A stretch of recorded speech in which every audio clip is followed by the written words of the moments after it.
Et la halachot, Chazak u'baruch rabotai, besorot tovot. Troisième jour, dans le mois de la lumière, toujours, dans le mois de Kislev. Et je pense que notre travail, voilà, c'est de trouver, malgré tout, l'obscurité autour des points de lumière. Une fois, il y avait un monsieur qui rentrait chez le rabbi, une histoire qui remonte à une cinquantaine d'années, de Lubavitch, et il avait des grandes difficultés pour avancer dans la Torah, car il était en plein Teshuvah, il essaye de faire les choses bien, mais il raconte au rabbi qu'il a beaucoup des épreuves et c'est très dur pour lui. Le rabbi, il essaie de l'expliquer que Dieu ne nous a pas créés comme les anges ils écoutent Dieu à la perfection, nous on a des épreuves, mais il n'avait pas très bien compris. Et là le rabbi le dit, c'est quoi ton hobby, on dit en anglais, hein? C'est quoi ton kiff? Il dit, moi j'adore l'omanout, l'artiste, les tableaux. Et c'est qui ton préféré? Le préféré c'est Picasso. Quel tableau? Il a fait un tableau, je ne sais pas, apparemment ça s'appelle le coucher de soleil, je ne suis pas un grand connaisseur dans ça, mais il a dessiné un moment dans la plage quand le soleil se couche et il y a des enfants avec des personnes âgées. Et il raconte au rabbi que voilà, cette photo-là, dernièrement a été vendue à l'époque à 8 millions de dollars. Le rabbi l'écoute, il dit, tu imagines que si dans le même endroit où il était Picasso faire son tableau, il y avait un photographe, mais professionnel avec une très bonne caméra, et il aurait pris le même tableau, mais en photo.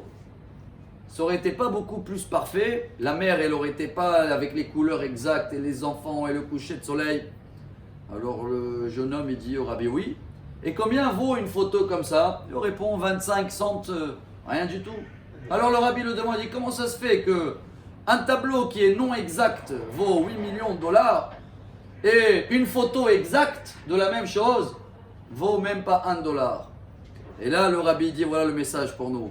Justement, quand il y a un artiste, un peintre qui va peindre, on n'achète pas la photo, l'image. On achète l'âme, l'esprit de l'artiste qui ressort à chaque trait qu'il fait, ça ressort quelque chose de lui. Alors Dieu, qu'est-ce qu'il attend de nous, chers amis? La paracha de cette semaine, elle raconte que Yitzhak, il aime Esav. Le Midrash, il dit, comment il peut aimer Esav? Avec tout ce qu'il fait, il a fait tous les péchés possibles. Et voilà peut-être la réponse pour nous, chers amis. Hein. C'est que Yitzhak, il savait que Esav, il a tellement des difficultés, des épreuves, qu'il faut l'approcher, il faut le montrer que à la fin, la tête de Esav, elle a terminé quand même Meharat HaMachpelah.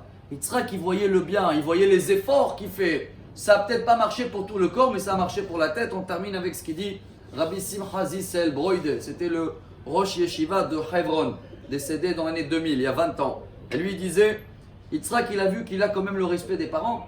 Alors voilà déjà un point lequel le rapprocher. Chacun de nous qui prend un message pour lui, que ce sera pour les enfants, ils sont une génération aujourd'hui, ils appellent génération Covid, ils parlent peut-être différemment, ils sont un peu rebelles à la maison. Mais Yitzhak, il a dit au bon Dieu, même si tes enfants, mes enfants, ils sont rebelles, je les ai jamais sortis de la maison, je les ai jamais envoyés, l'inverse.